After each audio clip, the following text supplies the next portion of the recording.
Hello everyone, I am Shaista Ansari and आज की इस वीडियो में मैं बताऊंगी कुछ अलजेब्रिक के एक्सप्रेशंस।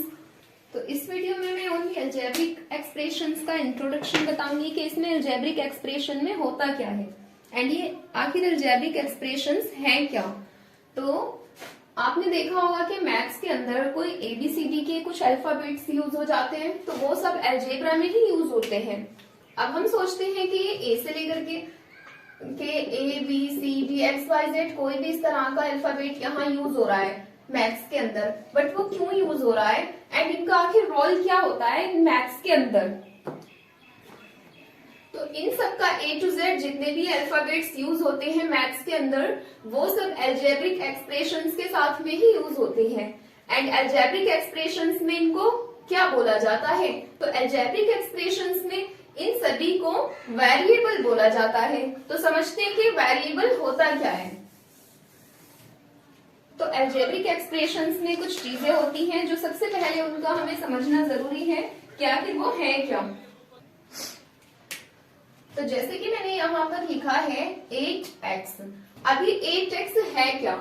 इसमें से 8 को कुछ और नेम दिया जाता है एंड ये जो x है, x की जगह पर लेट कर लो। यहाँ पर तो मैंने x यूज कर दिया एंड यहाँ पर मैं इसकी प्लेस पर m भी यूज करती हूँ एंड मैं इसकी जगह पर कुछ भी यहाँ यूज कर सकती हूँ, बट इनका नेम क्या होता है? तो यहाँ पर ये जो x है, कोई भी अगर अल्फाबेट यहाँ पर किसी भी नंबर के साथ में यूज हो रहा है, दैट्स मीन वो होता है एक वेरिएबल।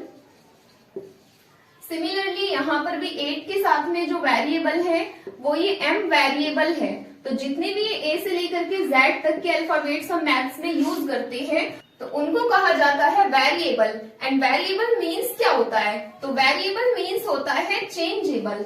चेंजेबल का मतलब होता है कि जिसको हम बदल सके। दैट्स मीन कि हम कहीं पर भी अगर कोई वेरिएबल यूज करते हैं तो उसकी जो वैल्यू आती है वो चेंजेबल आती है। एंड वो किस तरह से आती है वो मैं अभी आगे आपको एक्सप्लेन करूंगी।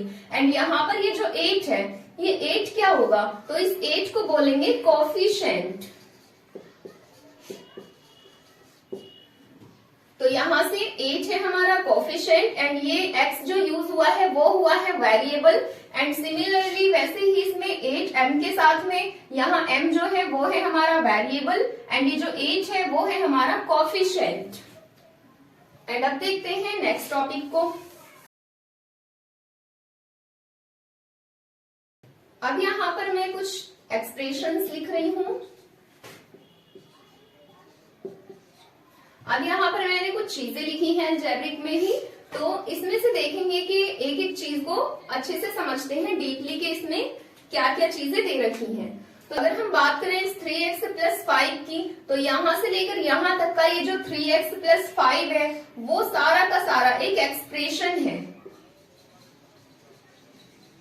मीन्स एक एक्सप्रेशन के अंदर कितनी भी टर्म्स हो सकती हैं, तो ये एक एक्सप्रेशन में आते हैं। सिमिलरली वैसे ही एक एक्सप्रेशन हमें यहाँ पर गिवन है, इसको भी हम एक्सप्रेशन बोलेंगे।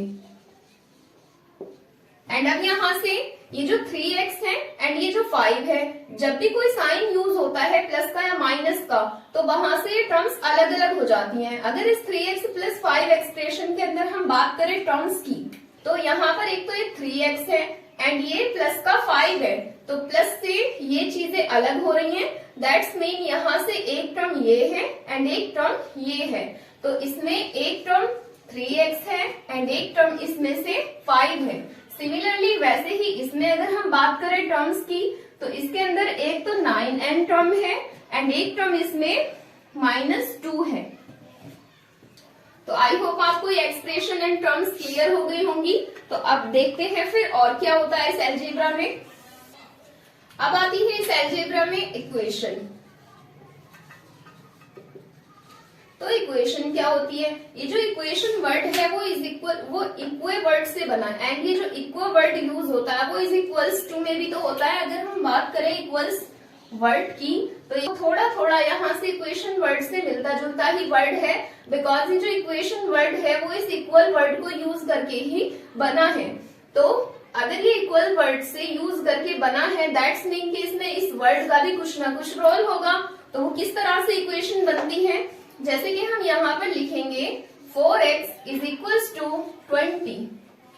अब यहाँ पर बीच में इज इक्वल्स टू का साइन यूज हुआ है एंड इसके लेफ्ट हैंड साइड में भी कुछ है एंड इसके राइट हैंड साइड में भी कुछ है। यहाँ पर टू साइड्स होती हैं एक इक्वेशन के अंदर, तो जहां पर भी इज इक्वल्स टू का साइन होता है एंड एक साइड उसने पीछे दे रखी होती है एंड एक साइड उसने उसके आगे दे रखी होती है, तो ये होती है एक इक्वेशन। एंड एक इक्वेशन के अंदर ये तो होती है लेफ्ट हैंड साइड एंड ये होती है राइट हैंड साइड। एंड जब भी किसी इक्वेशन के अंदर left hand side and right hand side given होती है तो वो उसके इक्वल होती है। तो इसको प्रूफ करते हैं कि किस तरह से इक्वल है। तो इसको देखते हैं कि इसमें लेफ्ट हैंड साइड के राइट हैंड साइड के इक्वल है। तो यहाँ पर 4x इज इक्वल्स टू 20 है। इसमें क्वेश्चंस किस टाइप के आते हैं, जैसे कि 4x इज इक्वल्स टू 20 है तो ये 4x के साथ में यहाँ पर मल्टीप्लाई हो रहा है एंड अगर एक इक्वेशन के अंदर यहाँ कोई चीज मल्टीप्लाई होती है लेफ्ट हैंड साइड में तो वो राइट हैंड साइड में डिवाइड में कन्वर्ट हो जाती है एंड अगर लेफ्ट हैंड साइड में कोई चीज माइनस में है तो वो राइट हैंड साइड में जाकर के प्लस में कन्वर्ट हो जाती है एंड अगर कोई चीज यहाँ प्लस में है तो वो इधर जाकर माइनस में कन्वर्ट हो जाती है एंड अगर कोई चीज इधर डिवीजन में है तो वो इधर जाकर के मल्टीप्लीकेशन में कन्वर्ट हो जाती है। तो यहाँ पर हमारे पास है 4x is equals to 20 means x variable के साथ में जो 4 है वो यहाँ पर मल्टीप्लाई हो रहा है। तो जब हम इस 4 को यहाँ राइट हैंड साइड में 20 के पास में ट्रांसफर करेंगे तो वो इधर जाकर के 20 के साथ में डिवाइड हो जाएगा। तो ये बन जाएगा 4 1 जा 4 एंड 4 5 जा 20। तो यहाँ पर x की वैल्यू 5 आ चुकी है। मीन्स मैंने अभी कुछ टाइम पहले बताया था कि कोई भी अगर हम वेरिएबल लेते हैं तो उसकी वैल्यू कुछ भी आ सकती है। तो यहाँ पर हम देख रहे हैं कि x की वैल्यू 5 आ चुकी है, लेकिन इस चीज को हम और प्रूव करते हैं कि वेरिएबल की वैल्यू किस तरह से चेंज आती है। तो अब मैं यहाँ पर लिखती हूँ x plus 9 is equals to 10। तो इस इक्वेशन के अंदर x के साथ में ये जो 9 है वो प्लस हो रहा है, तो उसको जब हम राइट हैंड साइड में ट्रांसफर करेंगे तो वो बन जाएगा x एज इट इज रहेगा एंड 10 की साइड में ये माइनस हो जाएगा 9। तो x की वैल्यू यहाँ पर आ जाएगी 10 में से 9 गया 1। तो यहाँ पर x की वैल्यू 1 आ चुकी है एंड यहाँ पर x की वैल्यू 5 है। तो इसीलिए ये वेरिएबल्स चेंजेबल होते हैं एंड बिकॉज इनकी वैल्यू कुछ भी आ सकती है। अलजेब्रा में एक चीज होती है फैक्टर्स। तो ये फैक्टर्स क्या होते हैं, जैसे कि हमारे पास यहाँ गिवन है 85x एंड एक जगह पर हमें गिवन है 76m। तो इसमें जो फैक्टर्स होते हैं वो क्या होते हैं। तो अगर हम इसके फैक्टर्स की बात करेंगे तो इस टर्म के अंदर यहाँ से एक तो इसका फैक्टर 85 है एंड एक इसका फैक्टर ये x है एंड अगर इसमें से बात करें इसके फैक्टर्स की तो एक फैक्टर इसमें 76 है एंड एक फैक्टर इसमें से m है। तो ये होते हैं हमारे फैक्टर्स। एंड जैसे कि हमारे पास कुछ अदर टर्म्स है, जैसे हमें दे रखा है क्वेश्चन के अंदर 7x² एंड y। तो इसके फैक्टर्स क्या होंगे ये देखते हैं। तो 7x² y के अंदर फर्स्ट फैक्टर जो होगा वो तो होगा 7 एंड ये जो x² है इसका मतलब है कि x जो है वो 2 टाइम्स तक है, तो इसके 2 फैक्टर्स हो जाएंगे सेम x के ही, बिकॉज ये x² है तो x है एंड एक बार और इसमें x है एंड एक इसके अंदर ये y है। तो ये हो गए इस टर्म के फैक्टर्स।